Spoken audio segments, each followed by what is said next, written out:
Welcome to TV 20 news బులెటిన్ల ముందుగా headlines.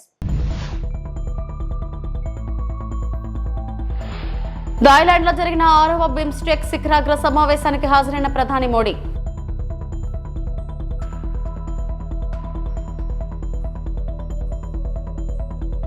ముగిసిన AP మంత్రివర్గ సమావేశం, కీలక అంశాలకు ఆమోదం.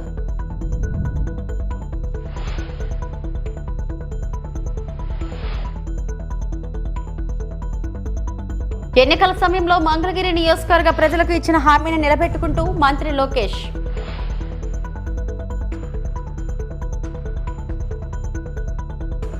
కంచగచ్చిబౌలి భూములను ఎవరూ కొనవద్దు, బీఆర్ఎస్ ప్రభుత్వం వచ్చాక వెనక్కి తీసుకుంటాం, మాజీ మంత్రి కేటీఆర్.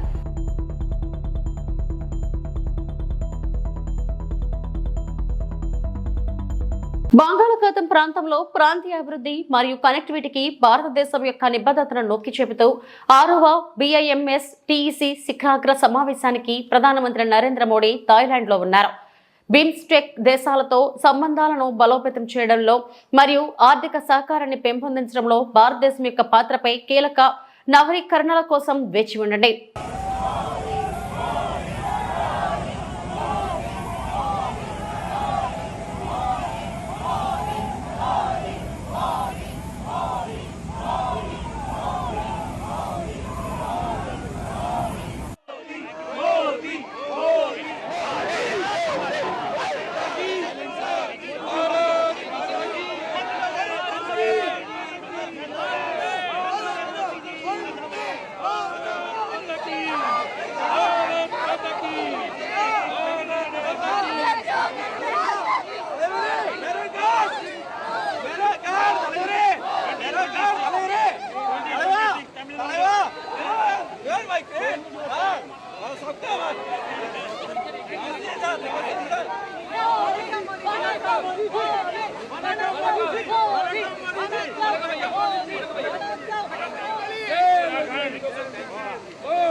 సీఎం చంద్రబాబు అధ్యక్షతన సచివాలయంలో ఏపీ మంత్రివర్గ సమావేశం ముగిసింది. ఈ సమావేశంలో పలు కీలక అంశాలకు ఆమోదం తెలిపారు. ఆంధ్రప్రదేశ్ డ్రోన్ కార్పొరేషన్ ను Andhra Pradesh state fibre net limited నుంచి విడదీసి స్వతంత్ర సంస్థగా ఏర్పాటు చేసేందుకు కేబినెట్ ఆమోదం తెలిపింది. రాష్ట్రంలో డ్రోన్ సంబంధిత అంశాలన్నిటికీ నోడల్ ఏజెన్సీగా ఏపీడీసీ వ్యవహరించనుంది.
రాష్ట్రంలో జేసీబీ పాలన పోయి పేదలకు పట్టాలిచ్చే ప్రభుత్వం వచ్చిందని ఏపీ మంత్రి నారా లోకేష్ అన్నారు.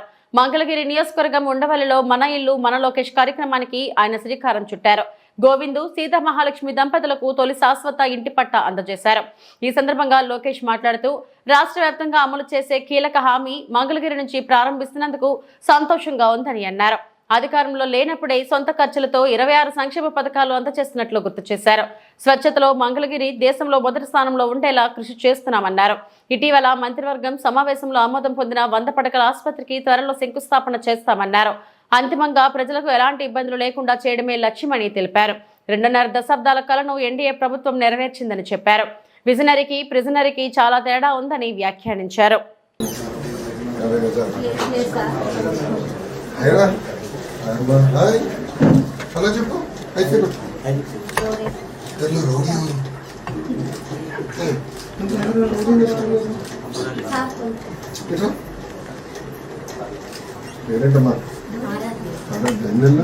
ఇది కూడా వచ్చేస్తా ఇటు వచ్చేసి అచ్చుడు అచ్చుడు అచ్చుడు అచ్చుడు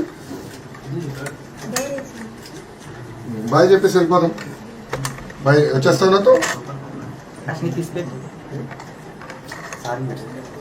పెడతానా పెట్టు. Thank you.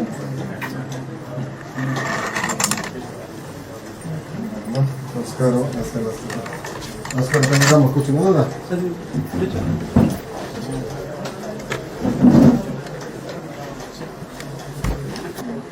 ఎప్పుడు వచ్చారు ఇక్కడికి? అసలు మీరు మంగళగిరి ఒరిజినల్ ఎక్కడి నుంచి అమ్మా మీరు? దుగ్గిరాల. దుగ్గిరాలు ఎక్కడన్నా?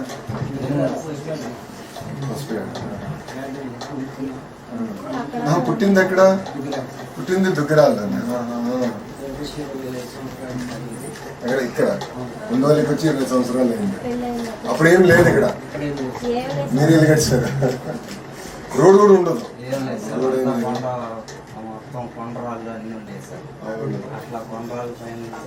కొంచెం టైం పడుతుంది. మిగతా అంతా నేను చేస్తాను. అది 2-3 సంవత్సరాలు పడినా వదిలేండి అని అదొకటి నేను టైం పడుతున్నాను. మీరు వచ్చిన 10 నెలల్లోనే మాకు నిజంగా మాకు చాలా సహాయం చేశారు. రుణపడి ఉంటాం సార్ మీకు. దేవుడి సహకారం ఉంది. ఎందుకంటున్నానంటే నా అదృష్టం మొదటి పట్ట పవిత్రమైన రోజు, పవిత్రమైన సమయం ఇది.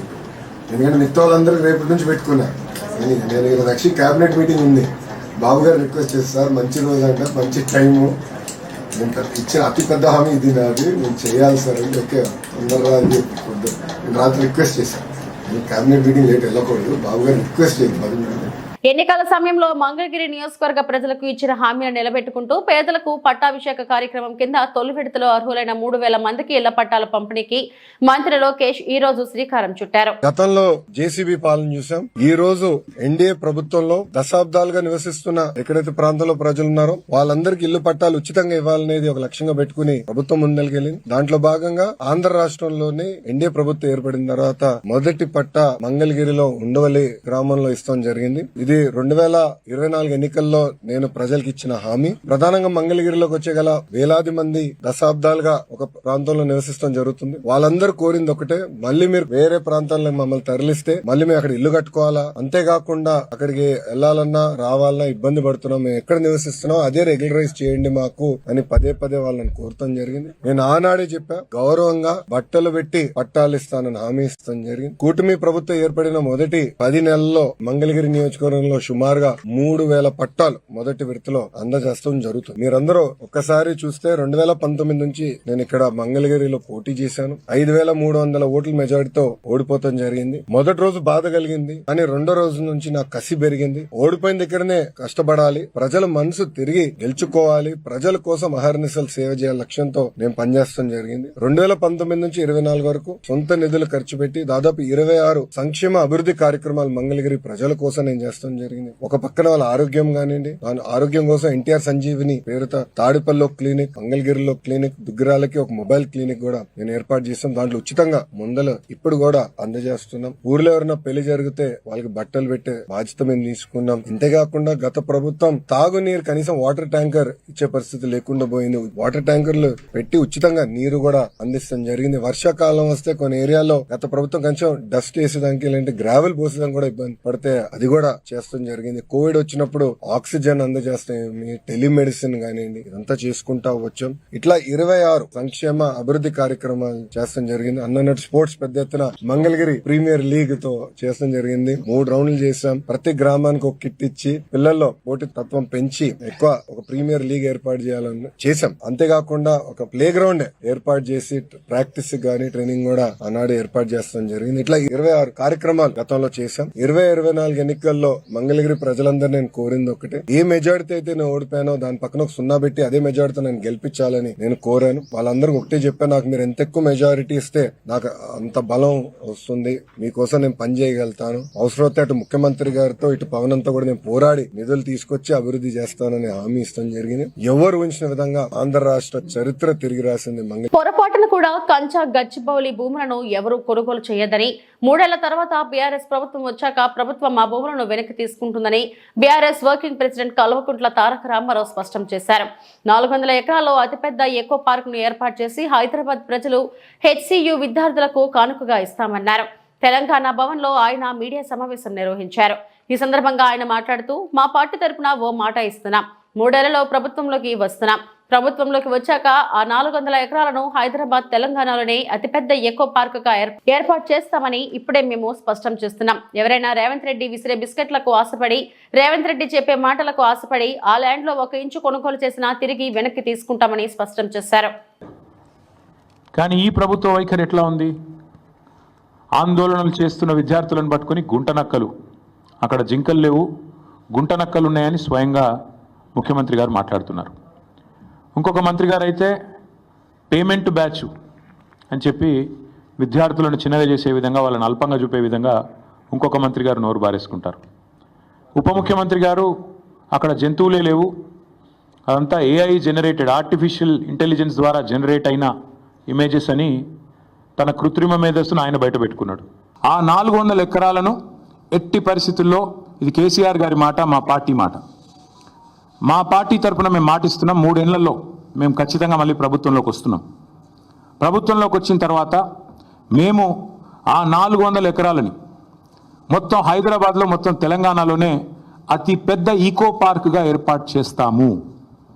ఇప్పుడే నేను స్పష్టంగా చెప్తా ఉన్నా, ఈరోజు ఎవరైనా రేవంత్ రెడ్డి విసిరే బిస్కెట్లకు ఆశపడి, రేవంత్ రెడ్డి చెప్పే మాటలకు ఆశపడి ఆ ల్యాండ్ 1 ఇంచ్ ఎవరన్నా కొనుక్కున్నా మళ్ళా కుండ బదులు కొట్టినట్టు చెప్తున్నా, మమ్మల్ని తర్వాత అనొద్దు. ఖచ్చితంగా ప్రతి ఇంచ్ తిరిగి వెనక్కి తీసుకుంటాము.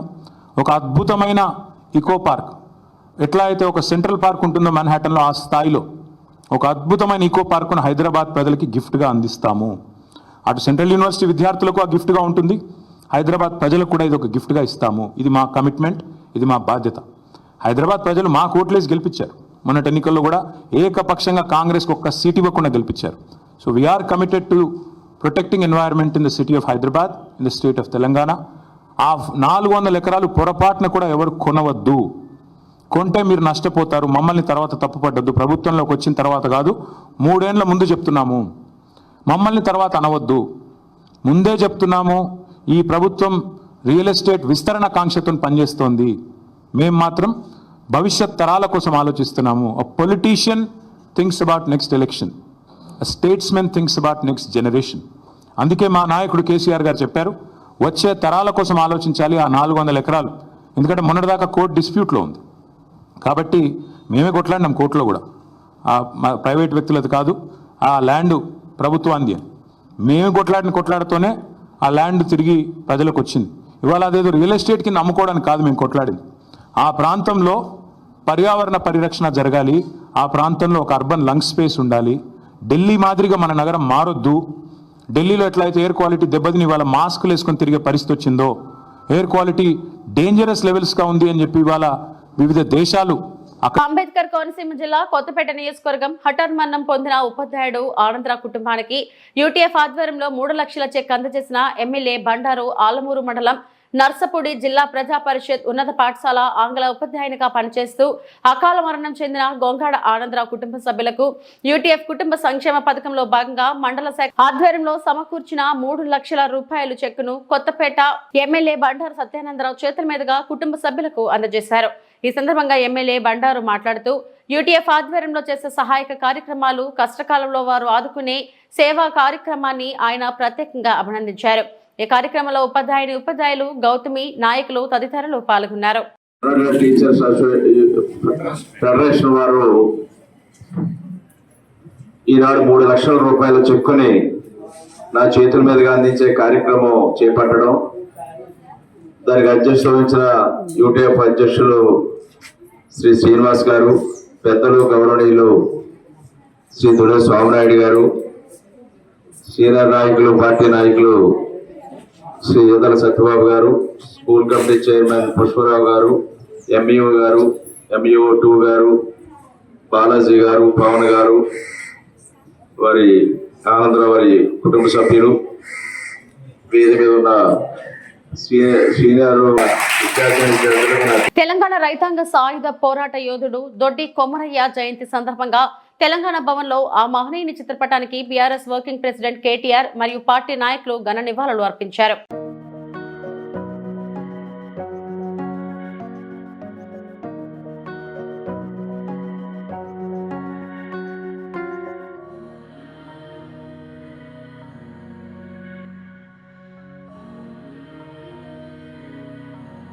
కంచా గచ్చిబౌలి భూములు ప్రభుత్వ భూములేనని పిసిసి అధ్యక్షుడు మహేష్ కుమార్ గౌడ్ మరోమారు స్పష్టం చేశారు. విపక్షాలు కావాలని అసత్య ప్రచారం చేస్తున్నాయని ఆయన మండిపడ్డారు. హైదరాబాద్ పరిసర భూములను కాజేసిన ఘనత కేసీఆర్ కుటుంబానిదని ఆరోపించారు. బీఆర్ఎస్ హయాంలో కేసీఆర్ కుటుంబం దోచేసిన భూములపై చర్చకు సిద్ధమని మహేష్ కుమార్ గౌడ్ సవాల్ విసిరారు. బండి సంజయ్ వ్యాఖ్యలపై మంత్రి పొన్నం ప్రభాకర్ ఘాటుగా స్పందించారు. రాష్ట్రాలకి అధికారం ఇస్తే 24 గంటల్లో బీసీ రిజర్వేషన్ చేసి చూపుతామని స్పష్టం చేశారు. తదుపరి నిర్ణయం ఏముంటుంది ప్రభుత్వం తీసుకుంటుంది. కానీ ఈ భూములు ఎస్సీ భూములని రాంగ్ ప్రచారం ఏదైతే ప్రతిపక్షాలు చేస్తూ ఉన్నాయో ఇది ప్రజలు తెలుసుకోవాల్సిన అవసరం ఉన్నది. ఇవాళ ఈ భూముల విషయంలో రాద్ధాంతం చేస్తున్నట్టు మహనీయులు కేటీఆర్ గారు మరి ఆనాడు అక్కడ ఒక పెద్ద సంస్థ భూములు కడితే దానికి బాటంగా ఎస్సీ మధ్య నుంచి రోడ్డిచ్చిన పాపాన పోలేదా? ఇవాళ ఏ రకంగా మాట్లాడుతూ ఉన్నారు వాళ్ళు? ఇది కాకుండా కేటీఆర్ కేసీఆర్ హయాంలో హైదరాబాద్ చుట్టూన్నటువంటి గోల్డ్ మైన్ లాంటి ప్రభుత్వ భూములు ఎన్ని భూములు అమ్మారు, ఎన్ని భూముల్ని వారి అనుయ సంస్థలకి కారు చౌక కట్టబెట్టారు. ప్రభుత్వ ఆస్తుల యొక్క ధ్వంసం ఏ రకంగా జరిగిందో మేము చర్చకు సిద్ధము. బాహాటంగా హైదరాబాద్ చుట్టూ భూముల్ని దోచేసిన ఘనత కేసీఆర్ కుటుంబాన్ని. దీనికి ఎక్కడికైనా చర్చకు సిద్ధం, మేము నిరూపించడం కూడా సిద్ధం. బండి సంజయ్ గారు నిన్న 2-3 అంశాలు క్రిటికల్ ఇష్యూస్ మాట్లాడారు. ఒకటేమో రాష్ట్రమే చేసుకోవచ్చు కదా అని చెప్తా ఉన్నారు. నిజంగా మీరు కేంద్ర మంత్రిగా రాష్ట్రం చేసుకోవచ్చు అని ఒక ఆదేశం ఇస్తే 1 నిమిషంలో మేము దానికి సంబంధించినటువంటి అమలు చేసి చూపెడతాం. మీరు చెప్పిన దాని ప్రకారంగా మీరు కేంద్రం నుంచి రాష్ట్ర ప్రభుత్వమే చేసుకోవచ్చు ఒక మాట ఇస్తే 24 గంటల్లో దాన్ని మేము అమలు చేసి చూపెడతాం. మా ప్రభుత్వం దగ్గర మాకు చిత్తశుద్ధి ఉంది. నెంబర్ 1. ఇవాళ బండి సంజయ్ గారు, కిషన్ రెడ్డి గారు, అరవింద్ గారు, లక్ష్మణ్ గారు, ఈటల రాజేందర్ గారు, వాళ్ళిద్దరు మంత్రులు, వీరు 3 బలహీన వర్గాల బీజేపీ నాయకులు తెలంగాణ నుంచి ఇవాళ మాట్లాడుతూ ఉన్నారు. ముస్లింలకు సంబంధించి ఇప్పటిదాకా మీరు కూడా ముస్లింలకు సంబంధించి ఒకవేళ నిజంగానే మీరు అంత వ్యతిరేకంగా ఉంటే, ముస్లింలకు రిజర్వేషన్ వర్తించొద్దు భారతీయ జనతా పార్టీ నాయకత్వం అనుకుంటే, మీరు ఇస్తున్న 10% ఈడబ్ల్యూఎస్లో ముస్లింలు ఉన్నారు కదా, మీరే చట్టం చేశారు కదా 10%లో 10% ఈడబ్ల్యూఎస్లో ముస్లింలు కాదని మీరు రిజర్వేషన్ ఇస్తా ఉన్నారా? చెప్పండి ధైర్యంగా. ఇవాళ ఎందుకు మీరు దాని గురించి మాట్లాడతలేరు? మాట్లాడితే మీకు మళ్ళీ ఎంతసేపు పోతురా మతతత్వం. అరే మీరు ఆంధ్రప్రదేశ్లో పొత్తుండి మీ రాజకీయంగా భారతీయ జనతా పార్టీ తెలుగుదేశం పొత్తున్న రాష్ట్రంలో కూడా ఇలా 4% రిజర్వేషన్ అమలు అవుతుంది. మీరు దాన్ని తీసేయగలిగే దమ్ముందా? ఆర్థిక పరమైన అంశాల మేరకే రిజర్వేషన్ ఇస్తారు, వాటి ప్రకారంగా చేయమని అడుగుతా ఉన్నాం. అందులో కూడా తెలంగాణలో ఉన్నటువంటి వివిధ కులాలు 139 కులాల పైన ఉన్నటువంటి వాళ్లకు ABCDGగా ఇవ్వబడ్డది. దాని ప్రకారంగా ప్రపోర్షనేట్గా రిజర్వేషన్ వస్తుంది. దాన్ని అర్థం చేసుకోకుండా 10% వాళ్ళకే ఇస్తున్నాడు ఒక రాంగ్ ప్రాపకండా.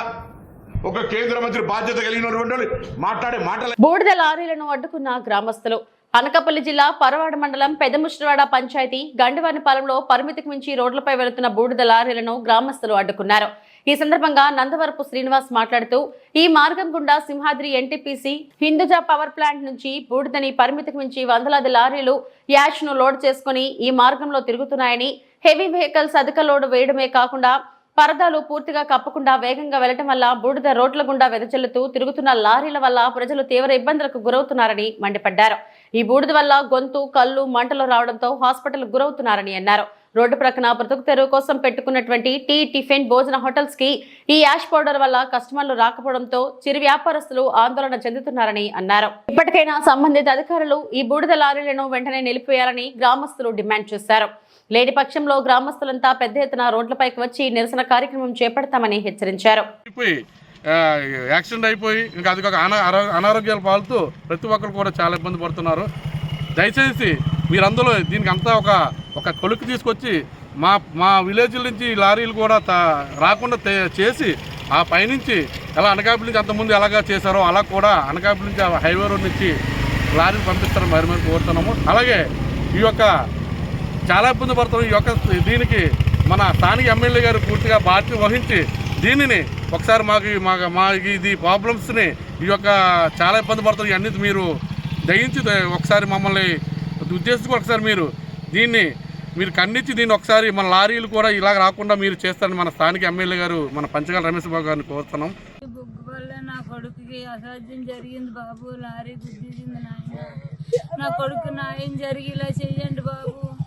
ఈ రోడ్డు మీద తిరుపతి జిల్లాలోని శ్రీకాళహస్తీశ్వర ఆలయాన్ని సినీ నటి పూజా హెగ్డే దర్శించుకున్నారు. కుటుంబ సభ్యులతో ఆమె రాహుకేత సర్పదోష నివారణ పూజలు చేయించారు. అనంతరం శ్రీ వాయులింగేశ్వర స్వామి సమేత శ్రీ జ్ఞాన ప్రసూనాంబిక దేవిని దర్శించుకున్నారు. వేద పండితులు పూజా హెగ్డేకు ఆశీర్వచనం చేసి తీర్థ ప్రసాదాలను అందజేశారు.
ఇవి ఇప్పటివరకు నా బులెటిన్ అప్డేట్స్. నమస్తే.